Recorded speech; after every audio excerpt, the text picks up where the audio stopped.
Hello, this is a cabin filter we're going to do on the Chevy Malibu. All right, most cabin filters are found in the glove box. So once you open the glove box, there are two little pieces that you have to push in. One here and one on this side. Just got to pull them in a little bit, like this, then the door's going to drop. On the side, there's a little arm right here. See it? And that slides up almost like a little picture frame.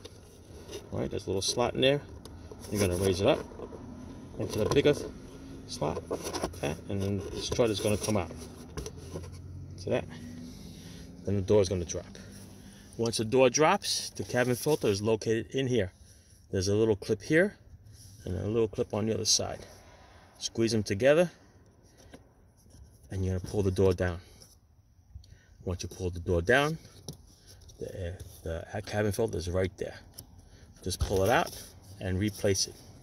All right, and just keep an eye on this arrow. Okay, the arrow shows this way, that's the way it's supposed to go. If the arrow goes the other way, then it's the other way.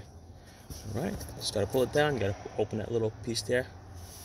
You pull it out, put it in the same way, snap it back together, put the door back up, hook up that little slot right there. So I'm gonna try to do with only one hand, just like that. Snap it in. These little pieces here, just push the door and it'll go right in. All right, and don't forget to put the customer's stuff back in the glove box. Okay, when you're all done, that's it. Ciao.